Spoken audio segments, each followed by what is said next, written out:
Tidak dipungkir lagi bahwa setelah wafatnya para imam, banyak para ulama setelahnya yang menisbatkan diri kepada madhab yang ada. Betul.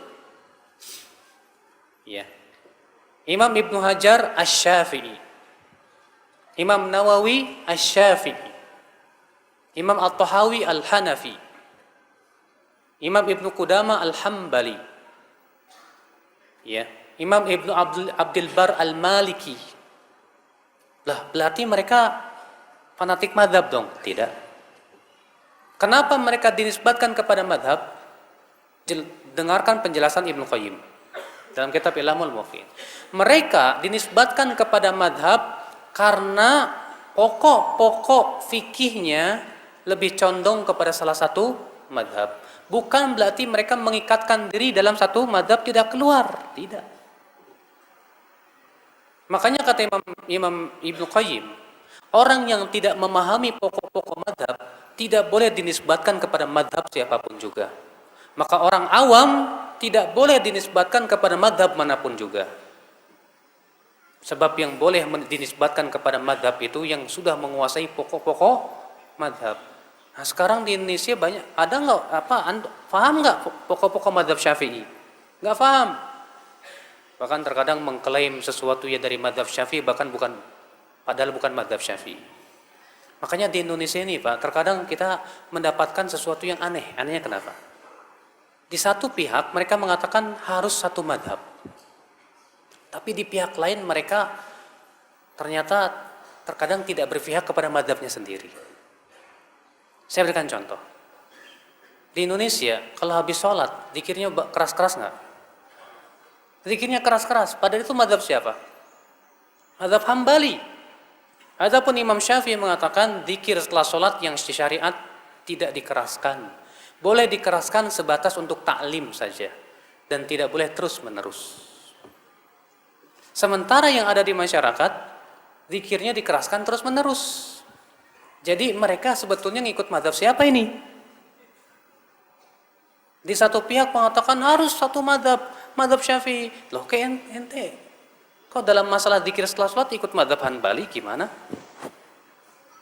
Ya. Banyak lagi permasalahan lain Pak, yang diklaim itu madhab Syafi'i ternyata bukan madhab al-Imam Syafi'i rahimahullah.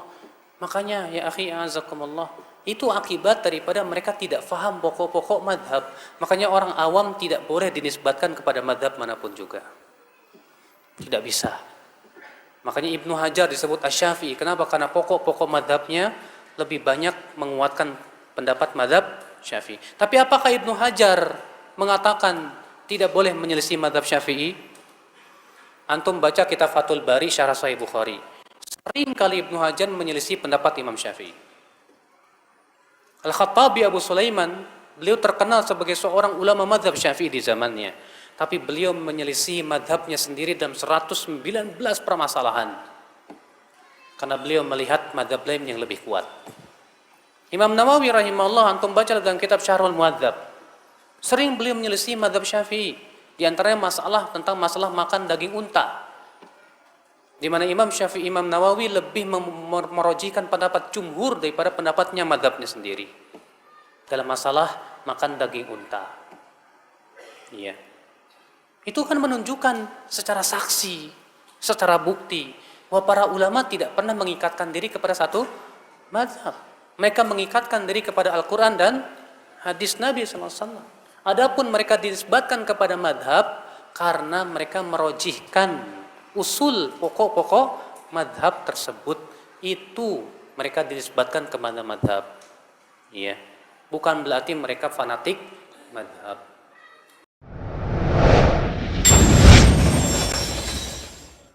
Terkadang terjadi perbedaan pendapat antara Imam Syafi'i dengan mazhab yang lain. Bagaimana menyikapinya? Sudah saya sebutkan tadi, Pak. Ketahuilah bahwa perselisihan para ulama dari sisi toleransi atau tidaknya ada dua keadaan. Keadaan yang pertama, perselisihan yang bersifat, yang sifatnya apa? Yang harus kita toleransi padanya. Kita hormati mereka. Kapan? Apabila dua-dua pendapat sama-sama berhujah dengan dalil yang sahih dan tata cara pemahamannya sesuai dengan kaidah-kaidah syariat. Maka pada waktu itu kita saling menghormati, tidak boleh saling memaksakan pendapat kita. Contoh, masalah yang berhubungan dengan membaca Al-Fatihah di belakang imam. Imam Syafi'i berpendapat baca Al-Fatihah di belakang imam hukumnya apa? Wajib. Abu Hanifah mengatakan tidak boleh baca sama sekali di belakang imam. Imam Ahmad mengatakan kalau keras diam, kalau tidak keras baca. Masing-masing punya dalil, punya. Imam Syafi'i berdalil dengan keumuman hadis, la sholata liman lam yaqra' bi Fatihatil kitab. Tidak sah salat bagi orang yang tidak membaca Al-Fatihah. Kata Imam Syafi'i ini umum. Man di sini harf, ya, termasuk huruf yang menunjukkan keumuman, yang mempunyai makna siapa saja. Pokoknya baik imam, makmum, siapapun yang sholat, dia wajib baca Al-Fatihah. Sementara Imam Abu Hanifah berdalil dengan hadis apa? Bacaan makmum ditanggung oleh, kalau makmum ditanggung imam, ya sudah selesai, nggak usah baca apa-apa. Imam Ahmad mengkompromikan. Kata Imam Ahmad, Al-Fatihah dibaca kalau imam tidak mengeraskan bacaan. Tapi kalau keras, diam. Karena Allah berfirman, fa idza quri'al Qur'anu fastami'u lahu wa ansitu. Apabila dibacakan Al-Qur'an, dengar dan diam. Masing-masing punya dalil. Dalam permasalahan ini, kata para ulama seperti disebutkan oleh Ibnu Qudamah dalam kitab Al-Adabus Syar'iyyah, ya. Dalam masalah ini tidak boleh kita saling memaksakan pendapat. Kamu harus ikut pendapat saya, tidak bisa. Kewajiban kita hanya menjalankan yang kita pandang kuat, selesai. Adapun memaksakan pendapat, apalagi menyesatkan orang lain, tidak boleh. Ini banyak permasalahan, Pak, yang terkadang kita lihat memang para ulama masih berselisih, tapi gara-gara ini kita masih malah bermusuhan. Ini tidak layak. Yang kedua, yaitu yang mungkin kita tidak bisa toleransi dalam permasalahan itu. Kapan? Apabila pendapat tersebut bertabrakan dengan ijma' pertama ini. Kalau pendapat itu bertabrakan dengan ijma' kaum muslimin, maka tidak boleh kita terima. Yang harus kita pegang adalah ijma'. Kenapa? Karena ijma' itu hujjah. Yang kedua, setiap pendapat yang bertabrakan dengan hadis yang sahih, kemudian sharih, bukan hanya sahih, sharih. Bukan cuma sharih, tidak mansukh dan tidak bertabrakan dengan hadis lain yang lebih sahih, maka pendapat ini tidak boleh diterima. Saya berikan contoh. Abu Hanifah dalam masalah arak pendapatnya aneh. Menurut beliau, yang namanya arak itu apabila berasal dari anggur. Adapun kalau bukan dari anggur tidak disebut arak. Sedangkan jumhur mengatakan, imam yang tiga, setiap yang memabukkan arak. Maka pendapat Abu Hanifah tidak bisa kita toleransi, Pak. Karena bertabrakan dengan hadis yang sahih, sharih, tidak mansukh dan tidak bertabrakan dengan hadis lain yang lebih sahih. Apa itu? Rasulullah SAW sabda, kullu muskirin khamrun wa kullu khamrin haram. Setiap yang memabukkan itu arak dan setiap arak itu haram. Sekarang kalau misalnya ada pemuda minum arak yang terbuat dari rambutan misalnya, kemudian antum ingkari, lalu si pemuda berkata, ini pendapat Abu Hanifah. Maaf ya, kita tidak boleh mengkari, tidak bisa. Kita katakan dalam hal ini Abu Hanifah salah dan telah bertabrakan dengan hadis yang sahih.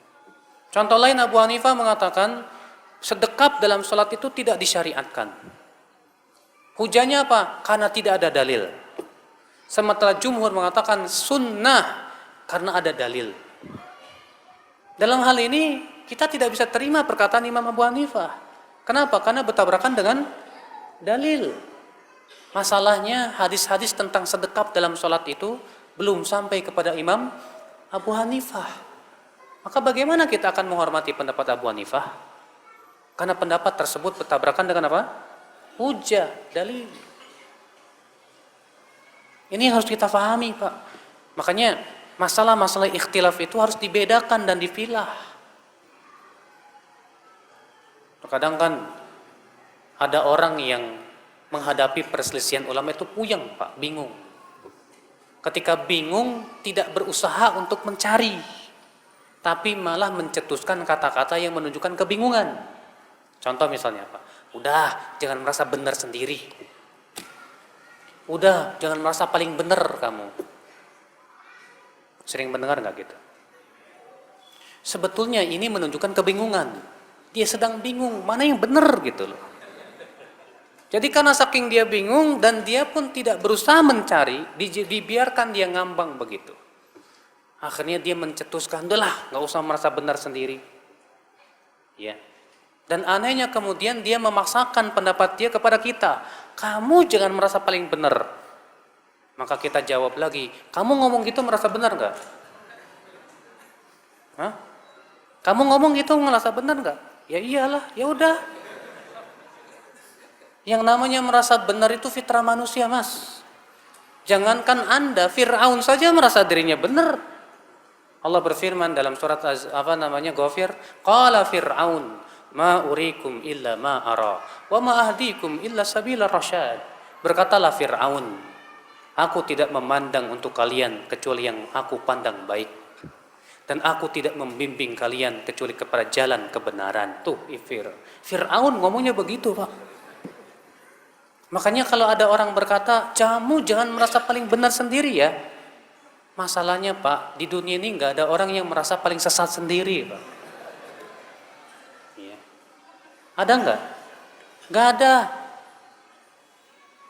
Sekarang kalau jelas dalilnya Al-Quran, hadis, perkataan ulama, masa nggak boleh merasa benar? Itu hak.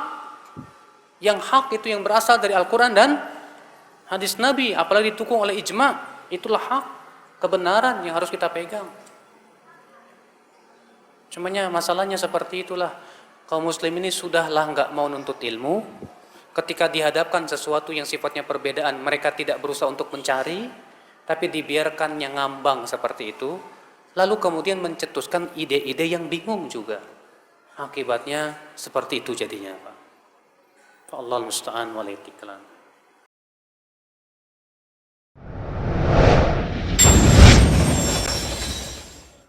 Terkadang terjadi perbedaan pendapat antara Imam Syafi'i dengan mazhab yang lain. Bagaimana menyikapinya? Sudah saya sebutkan tadi, Pak.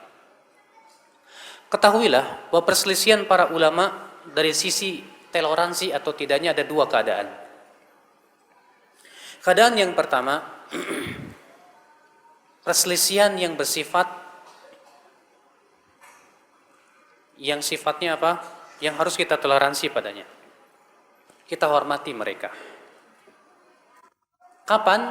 Apabila dua-dua pendapat sama-sama berhujah dengan dalil yang sahih dan tata cara pemahamannya sesuai dengan kaidah-kaidah syariat. Maka pada waktu itu kita saling menghormati, tidak boleh saling memaksakan pendapat kita. Contoh, masalah yang berhubungan dengan membaca Al-Fatihah di belakang imam. Imam Syafi'i berpendapat baca Al-Fatihah di belakang imam hukumnya apa? Wajib. Abu Hanifah mengatakan tidak boleh baca sama sekali di belakang imam. Imam Ahmad mengatakan kalau keras diam, kalau tidak keras baca. Masing-masing punya dalil, punya. Imam Syafi'i berdalil dengan keumuman hadis, la sholata liman lam yaqra' bi Fatihatil kitab. Tidak sah salat bagi orang yang tidak membaca Al-Fatihah. Kata Imam Syafi'i ini umum. Man di sini harf, ya, termasuk huruf yang menunjukkan keumuman, yang mempunyai makna siapa saja. Pokoknya baik imam, makmum, siapapun yang sholat, dia wajib baca Al-Fatihah. Sementara Imam Abu Hanifah berdalil dengan hadis apa? Bacaan makmum ditanggung oleh, kalau makmum ditanggung imam, ya sudah selesai, nggak usah baca apa-apa. Imam Ahmad mengkompromikan. Kata Imam Ahmad, Al-Fatihah dibaca kalau imam tidak mengeraskan bacaan. Tapi kalau keras, diam. Karena Allah berfirman, fa idza quri'al Qur'anu fastami'u lahu wa ansitu. Apabila dibacakan Al-Qur'an, dengar dan diam. Masing-masing punya dalil. Dalam permasalahan ini, kata para ulama seperti disebutkan oleh Ibnu Qudamah dalam kitab Al-Adabus Syar'iyyah, ya. Dalam masalah ini tidak boleh kita saling memaksakan pendapat. Kamu harus ikut pendapat saya, tidak bisa. Kewajiban kita hanya menjalankan yang kita pandang kuat, selesai. Adapun memaksakan pendapat, apalagi menyesatkan orang lain, tidak boleh. Ini banyak permasalahan, Pak, yang terkadang kita lihat memang para ulama masih berselisih, tapi gara-gara ini kita masih malah bermusuhan. Ini tidak layak. Yang kedua, yaitu yang mungkin kita tidak bisa toleransi dalam permasalahan itu. Kapan? Apabila pendapat tersebut bertabrakan dengan ijma' pertama ini.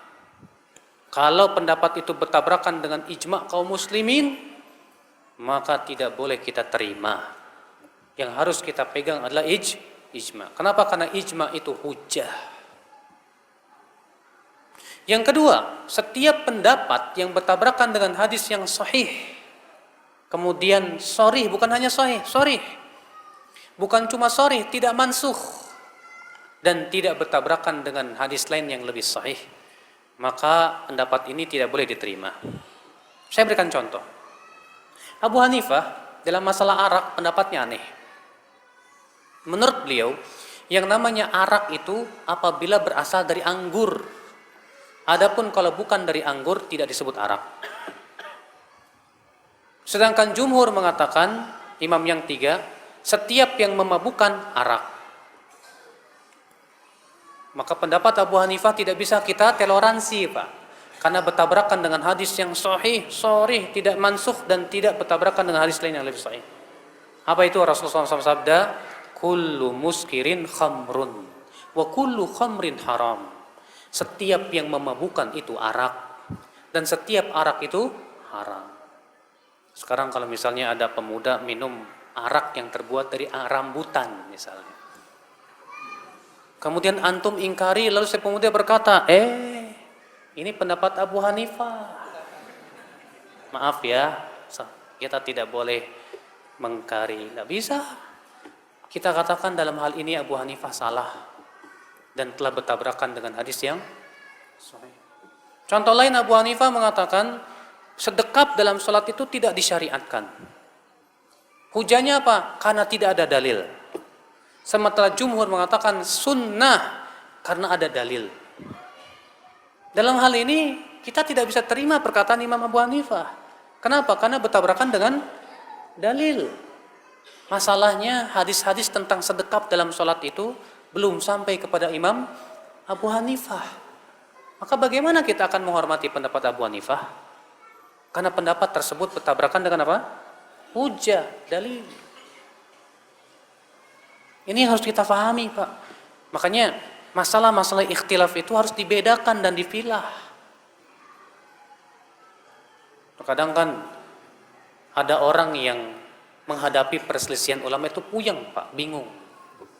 Ketika bingung, tidak berusaha untuk mencari, tapi malah mencetuskan kata-kata yang menunjukkan kebingungan. Contoh misalnya apa? Udah, jangan merasa benar sendiri. Udah, jangan merasa paling benar kamu. Sering mendengar nggak gitu? Sebetulnya ini menunjukkan kebingungan. Dia sedang bingung, mana yang benar gitu loh. Jadi karena saking dia bingung dan dia pun tidak berusaha mencari, dibiarkan dia ngambang begitu. Akhirnya dia mencetuskan, udahlah, nggak usah merasa benar sendiri. Ya. Dan anehnya kemudian dia memaksakan pendapat dia kepada kita. Kamu jangan merasa paling benar. Maka kita jawab lagi, kamu ngomong gitu merasa benar nggak? Hah? Kamu ngomong gitu merasa benar nggak? Ya iyalah, ya udah. Yang namanya merasa benar itu fitrah manusia, Mas. Jangankan Anda, Fir'aun saja merasa dirinya benar. Allah berfirman dalam surat Ghafir, qala Fir'aun ma urikum illa ma ara wa ma ahdikum illa sabila rasyad. Berkatalah Fir'aun, aku tidak memandang untuk kalian kecuali yang aku pandang baik, dan aku tidak membimbing kalian kecuali kepada jalan kebenaran. Tuh, Fir'aun ngomongnya begitu, Pak. Makanya kalau ada orang berkata, kamu jangan merasa paling benar sendiri ya. Masalahnya, Pak, di dunia ini nggak ada orang yang merasa paling sesat sendiri, Pak. Iya. Ada nggak? Nggak ada. Sekarang kalau jelas dalilnya Al-Quran, hadis, perkataan ulama, masa nggak boleh merasa benar? Itu hak. Yang hak itu yang berasal dari Al-Quran dan hadis Nabi, apalagi didukung oleh ijma. Itulah hak, kebenaran yang harus kita pegang. Cumanya masalahnya seperti itulah. Kaum muslim ini sudahlah nggak mau nuntut ilmu. Ketika dihadapkan sesuatu yang sifatnya perbedaan, mereka tidak berusaha untuk mencari, tapi dibiarkannya ngambang seperti itu. Lalu kemudian mencetuskan ide-ide yang bingung juga. Akibatnya seperti itu jadinya, Pak. Allahul musta'an wal istiqlal.